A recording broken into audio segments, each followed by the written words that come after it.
and welcome back. Really quick, just want to say my hair is an absolute untamable mess today. Don't know why, can't control it, so we have a little hood action going on here. If it slips during this review and you see the back of my head, no you didn't. I can't fix it today, I don't know why. Doesn't matter, not important. What's important, I'm sure you can see a little bit of the box sticking up here, is this amazing girl we've got today to review. Oh my god. I'm gonna have to try to contain myself because I'm so unbelievably excited about this doll. Obviously, Kida from Disney's Atlantis. This is her limited edition doll that just released, and oh my god. I cannot believe that I am in the same room as this doll. I'm so excited. First of all, Disney Atlantis, I think, is a really, really great movie. I think it's a little bit underrated compared to some other Disney movies.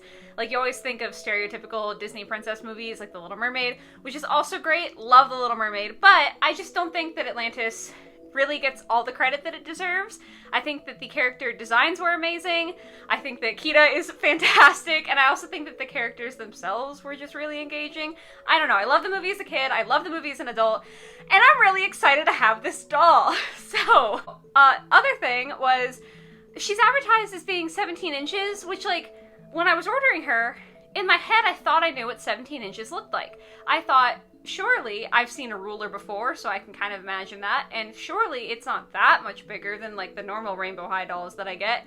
And I was wrong! I don't know why, in my head, I was thinking 17 inches was, like, that tall. No, I unboxed her, and she's enormous, which is great. Like, more to love, more to be excited about. I just wasn't ready for it, so hopefully, for anybody else in the same boat, this is kind of a better size comparison, like my head next to the doll. Because just seeing 17 inches, I don't know if any of you are like me. I wasn't ready. But very, very excited about her. She's obviously, like, limited edition, expensive, special. So I'm a little bit more nervous about unboxing her, but I am, like, still gonna do it. And we're gonna go ahead and take a deep dive and review her today.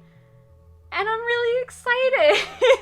I will say I don't think she's actually going to fit in frame the way that I usually do my doll reviews, where I kind of lay it all out. So I'm gonna have to get a little creative with the filming and editing. Don't worry, your experience hopefully will still be great. But yeah, I'm gonna go ahead and do, like, a little bit of the unboxing on screen because the way that she is, I can do that. But let's get a closer look up here. So she is, if you look at the bottom of the box, one of 9,600 made.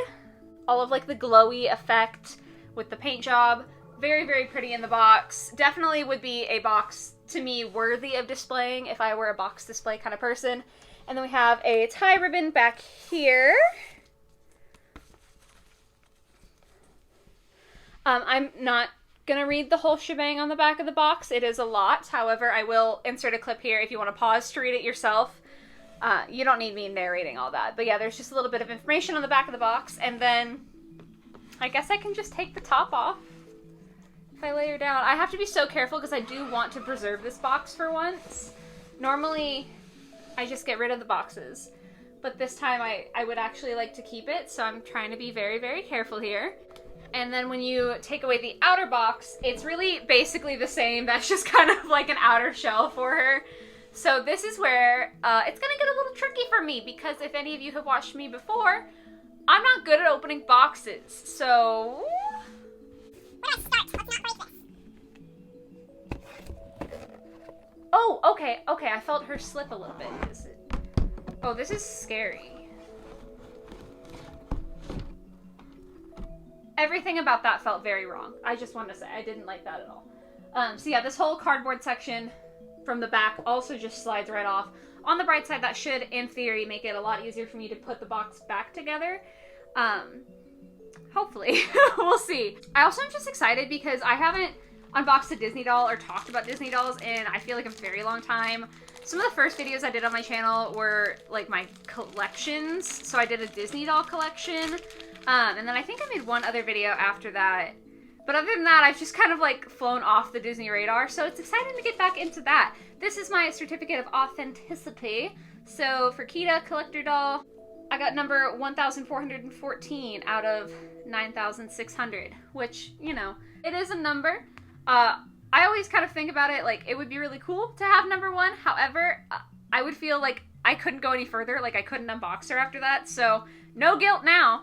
Obviously, I do want to keep this separate and nice. And then from here, I think I am going to go ahead and unbox her off screen just because this is probably going to take me a while considering I'm going to try to be like even more careful than normal. So yeah, I don't want you guys waiting on me. But I will be right back with Kida out of box and then we can get to the real fun stuff. So I'll see you guys in a second. Okay, so we got her out of box. Very exciting stuff. I do just want to say this is what the backdrop looks like now. Obviously a lot of holes there from carefully removing all of the like twist ties and tape and plastic that were holding Kida in, but I don't think it looks too bad, realistically. Like, it looks about as good as a backdrop can look, given that it does have holes in it. So that's nice, because I think what I might do is obviously have her loose and like posable, but still display her like in box, if you get what I'm saying. Just not strapped to the box. Oh yeah, very, very happy that I was able to get that all nice. Also, I think I forgot to mention, because I'm just bad at this, I guess, this is my first Disney limited edition doll ever. I've never had one before. I've only had like their basic dolls from the Disney store. So this is really exciting because it's also like my first one. But yeah, so if there's anything that's very typical for these dolls that I comment on or that I don't comment on, that's why. I don't really know that much because I've never had one before. So let's get into her, shall we? I am going to start with the staff. We've got a little bracelet around the body of it, all jingly and nice, separate. The beads all move. It's very satisfying to me, I'm not going to lie. I'm like a small animal or a child, but it is a callback to the movie. I'm assuming if you're watching this video, you've probably seen Atlantis. Unless you just really like the design of the doll. I don't know. But yeah, so it's a callback to the bracelet her mother left her as a kid, which I think is very, very cute. The staff itself has impeccable sculpting. All of this portion up top is sculpted to look really rough and like handmade. It's not, you know, machine sculpted, if you know what I mean. And then the bindings here are painted really beautifully so that it's believable that they've been used. Like, it doesn't just look like a white print that you might get with a lower quality doll. They've definitely been painted so that it looks more authentic, I guess you would say. So very cool staff-wise. The other thing I think I want to point out is her stand. So just clear on the bottom, just a little pole, and then clear attachment around her waist. I like it because it's very nondescript. It's not something super noticeable, and especially with the design of the doll, I feel like you don't really see it. Only thing is that the metal for the stand is like weirdly sticky, and I don't know why. I can clean it, whatever, but that's just like an interesting thing to note. I'm gonna take her off stand so we can look at her. Let's start top down, I guess. The hair, love the front. I think that the Atlantis movie had really unique visuals because it was a little bit more boxy than a lot of Disney animation. Kind of more jagged edges, and you can definitely see that in her bangs. She also has got a little ponytail over here with like an actual ponytail holder. Like literally an actual ponytail holder. I'm pretty sure this is the same kind of thing that I could use in my hair if I had not cut it all off. Which is kind of interesting. Like, it looks fine because it definitely matches the design of her character, so the chunkiness of it doesn't take away like it might with other dolls. But I do think that that's fascinating. The very blunt cut in the back and on that little baby ponytail also really fit in with the actual character design. I think that the only thing I would change is maybe some more layers, like jagged layers in the back. In the movie, her hair is very, very like boxy. I don't know how else to describe it, but it's an interesting art style that I absolutely love. And so I think a few more choppy layers actually would have looked really good. Kind of like intentionally distressed, you know what I'm saying? But that being said, like out the box, it's not so bad. Obviously, you could customize it if you wanted to. But I do think, especially with the bangs, like from the front, that you're going to see it from the most. I feel like they were pretty true to her hairstyle, which is super lovely. We have rooted lashes for her, beautiful face paint. They have her, I don't know if it's face paint in the movie or if it's like a facial tattoo. I'm not 100% certain, but they have that painted on. I feel like it all looks quite nice. A little bit shimmery, which is an interesting choice. I'm not sure how much I like associate Kida with like shimmery eyelids, but it still looks really good. We've got her one earring, kind of like an asymmetrical, geometric shape, gold, very pretty. Her crystal necklace, very important part of the movie. It is on an actual chain. It's not a real crystal, and it's not even like a rhinestone. You'll see what I'm saying, but it's just kind of like a semi-translucent plastic, which is an interesting choice. I do think that the color of it is really nice because it doesn't quite match the rest of her outfit, but it does lend it to making it kind of look like it's glowing, which I think is a really good choice. The color-wise, I just think that perhaps material-wise could have been better, but I do like that it has an actual chain, so take it or leave it, I suppose. Her cloak does tie under just her one arm, which I feel like would be kind of uncomfortable. Maybe I'm wrong, but yeah, it just ties like across the shoulder and under one arm. It is beautiful material. It's actually 2 layers. I don't know how well you'll be able to see me through this, but I can see the camera.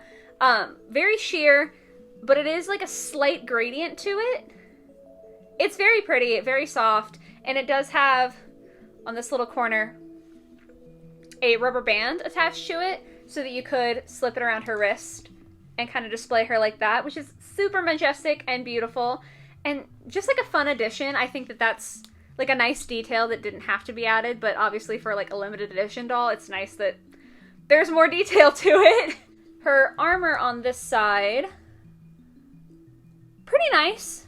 I will say I think that it could benefit from like almost a little less shininess, just because I'm assuming that Kida has used this before. Like, she's a tough gal, you know? I wouldn't expect it to be pristine. Of course, like, it's a limited edition doll, so maybe it's special occasion armor, but the molding is really, really cool. The pieces are, like, removable if you take off the rubber band, so I could take those off of her. And they do attach to the chains that go across her torso here. Again, real chains, we love that. There's a few little rhinestone details on there, which I appreciate. So yeah, not too bad. The only thing is that there are 2, like, chips in mine. There's one up here where the chain connects, and then there's one on her forearm piece. That's a little bit disheartening because, like, it was a very expensive doll. I don't know if I said, but I believe it was $130 in the United States. Once again, this video is sponsored by my husband. Thank you, Tony. But yeah, so, like, a little bit sad that there's a slight chip for that amount of money. From far away, you can't see it. I'm trying to be positive, but a little bit sad. She also has some bracelets under here. There are 3 bracelets, all loose. So, you know, you could theoretically squeeze them off. Only have a few on there. For the most part, you don't see them underneath her forearm piece, but you could always take that off and kind of style her differently if you wanted to. And then her main outfit here. So the top is like closer to movie accurate than the skirt is, I would say. Her top in the movie is like a little more cropped, but I do like this design. I think the gold embroidery editions is really nice. The little like peekaboo hint of her side here, very, very cute. It's kind of like taking the top from the movie, but making it like slightly more elevated fashion, which I really love. We do have on the other hand also her other cuff, so also the gold stuff like you saw before, but then the faux fur here. It is very wild. The fur is like untamed completely, but I do think that that lends itself again to movie accuracy. Then her bottom piece. So if you sort of cut off this whole like bottom section, that's closer to what it was in the movie, but we've got a lot of different fabrics. There's a very slight shimmer to most of her fabrics, which I find very appealing. All of the gold embroidery along the like middle sash is really, really nice. I like all the pleating that is under here. I think that that looks really, really pretty. And we've got more rhinestones kind of glued on. That does carry down throughout this entire piece down here. Obviously, like, it's not movie accurate, but it is a limited edition doll. It's not supposed to be perfectly movie accurate, and I really like the addition, actually, of this bottom piece. I think that it like, reminds me of water, which is a big deal in the Atlantis movie. And all of the very faint printings, like the geometric designs, again, the rhinestones all throughout it. I think it looks really, really nice.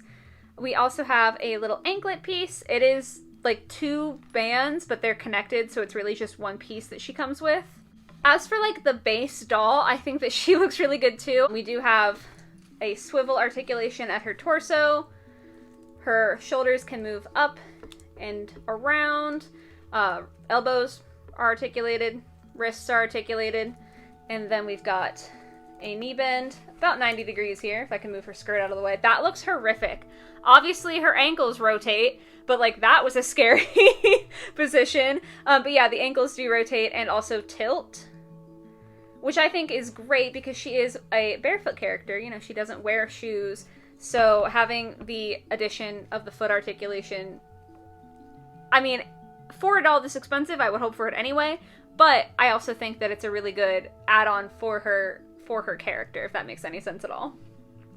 So I mean, overall, realistically, the only slight negative is that I have a little bit of chipping on this armor piece. But she looks really good, y'all. Like, she does have a pretty hefty price tag, but for me, I'd say she's absolutely worth it. I think that the design is really beautiful. The quality of most of the pieces is really, really excellent. The packaging was beautiful, which normally I don't care about the packaging, but in this case, for like a collectible doll, I think it makes more sense to really put some effort into the packaging. I just feel like there's a lot of detail here. It's really beautiful, and I mean, some of it is just the Disney magic, you know, but I do feel like she's a lovely quality doll. But yeah, I guess that means that's it. This has been Kida. I hope you guys like this video. Please let me know down below, what are your thoughts on the doll? This is a little bit different than my normal sort of review. Obviously, I usually do more fashion dolls and less collector edition dolls. So I hope you liked it still. I definitely had fun with it. Don't know if my wallet is gonna let me do more of these in the future, but I guess we'll find out. But yeah, I hope you guys have a lovely rest of your day or your night or whatever it might be, and I'll catch you next week in the next video. Bye, guys!